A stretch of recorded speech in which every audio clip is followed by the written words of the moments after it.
Devenir apiculteur ne s'improvise pas, mais il est capital d'acquérir un minimum de connaissances. Si vous êtes nouveau sur la chaîne, ici je m'appelle Juvenal Demès, apiculteur, agroforestier, passionné de l'agroalimentaire. Ici on parle agriculture, apiculture, agroforesterie et tous les petites astuces qui peuvent vous permettre de réussir dans vos différents projets agro-silvo-pastoral. Alors comme vous le savez, pour ceux qui sont par exemple au Cameroun, avant-hier, c'est-à-dire il y a cela un jour, presque 48 heures déjà, il y a eu une intense pluie qui s'est abattue dans plusieurs régions, que ce soit au centre, que ce soit dans le littoral, que ce soit à l'ouest du Cameroun et même à l'est.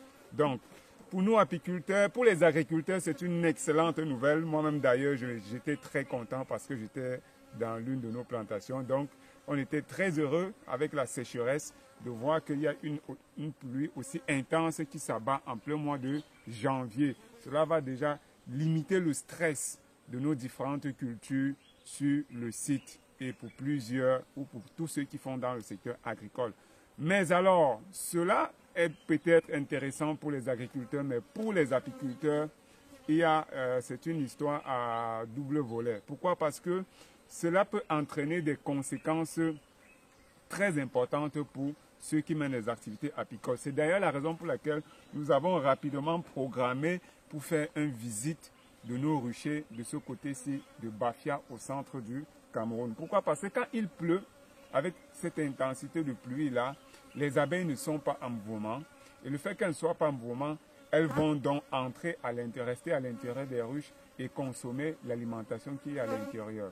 Parce que l'une des autres raisons, c'est quoi? C'est qu'actuellement, déjà en ce mois de janvier, c'est déjà la période des mielés, c'est-à-dire les fleurs ont déjà commencé, que ce soit sur les manguiers, sur les plantes de pathorium qu'on peut par exemple voir de part et d'autre. Il y a beaucoup de plantes à fleurs et de cultures et même d'arbres fruitiers qui sont en période de floraison. Qui dit floraison dit nectar en abondance, dit fleurs en abondance. Sauf que si ces pluies se répètent avec les mêmes intensités, on aura une production qui sera faible. La production apicole sera faible parce que la production ou la récolte de miel va commencer ce mois-ci ou d'ici la fin du mois en tout cas pour plusieurs régions du Cameroun. Vous vous imaginez, s'il pleut en abondance, les pluies vont lessiver le pollen qu'il y a et le nectar qu'il y a posé sur ces fleurs-là. C'est la raison pour laquelle ces pluies-là, c'est peut-être des bonnes raisons pour les agriculteurs, mais pour les apiculteurs, il y a des effets négatifs. Et cela risque d'entraîner une production faible. Déjà parce que, comme on l'a dit, le pollen et le nectar seront lessivés, mais les abeilles, en restant à l'intérieur des colonies, donc, elles vont donc consommer le peu de ressources qu'elles ont mis à l'intérieur de la ruche. Donc, on a donc décidé de venir voir. Cela va nous permettre également de calculer la période qu'on pourra donc récolter notre miel.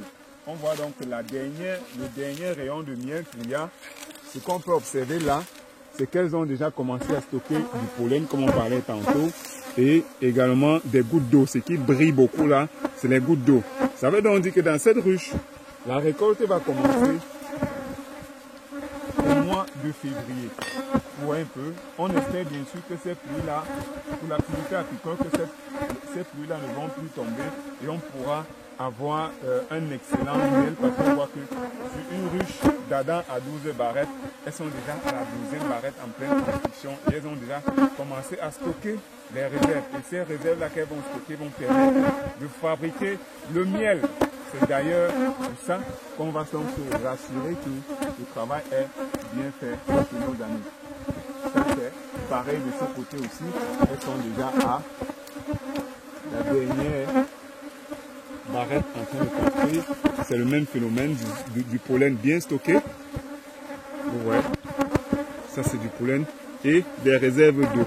Donc on ne va pas beaucoup les déranger. Vous pouvez voir les autres rayons là à l'intérieur, c'est pareil, c'est des rayons tout neufs. Donc pour ne pas trop les déranger, on va simplement redéposer la barrette tout délicatement sans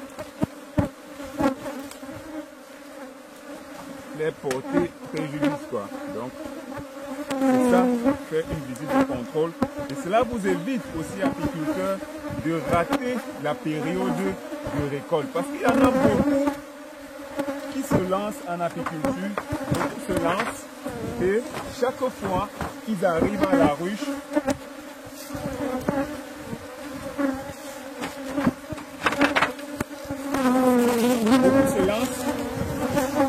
beaucoup se lancent et chaque fois ils arrivent à la ruche lorsque les abeilles ont déjà consommé tout le miel.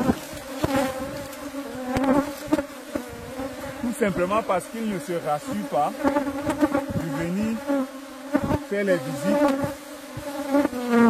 en permanence et au bon moment. Wow, wow. Allons parler ici par exemple. On a du miel. Vous avez vu ce que je disais tantôt. Là par exemple on a du miel. Et comme elles sont un peu têtues, elles ont donc commencé à construire. Tu peux, regarde.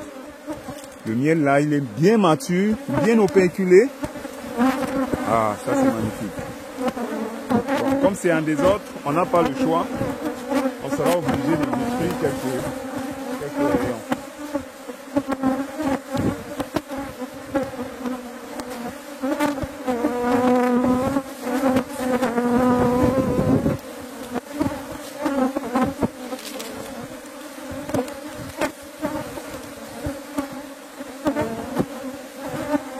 On a même déjà commencé à consommer. Vous avez vu? Ouh, ça alors.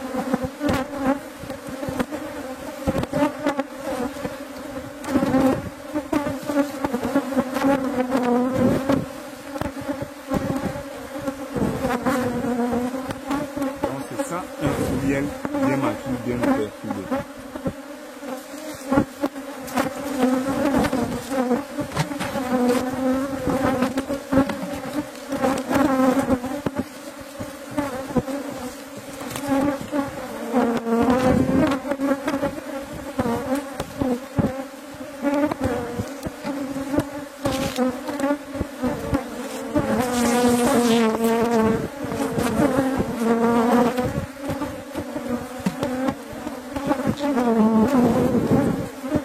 C'est ça l'intérêt de faire des visites au bon moment, au moment opportun, pour pas rater sa récolte.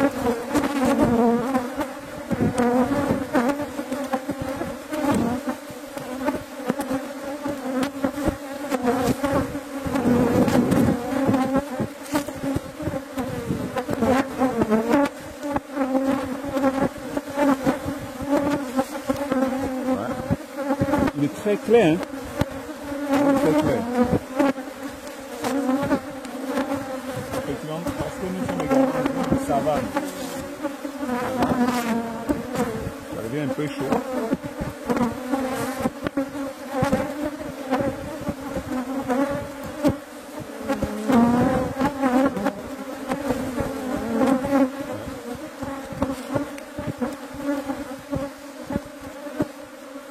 Mais pour ces rayons, on aurait pu attendre encore même 1 à 2 semaines, hein, parce que ce n'est pas totalement operculé pour ceux-ci.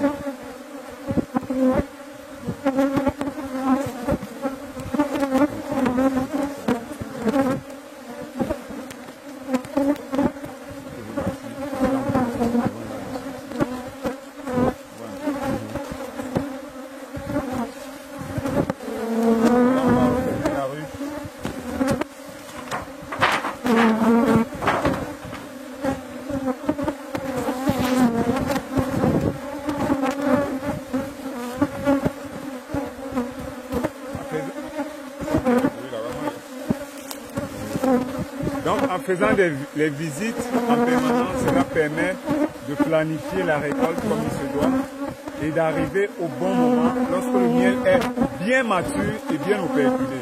On va aller au prochain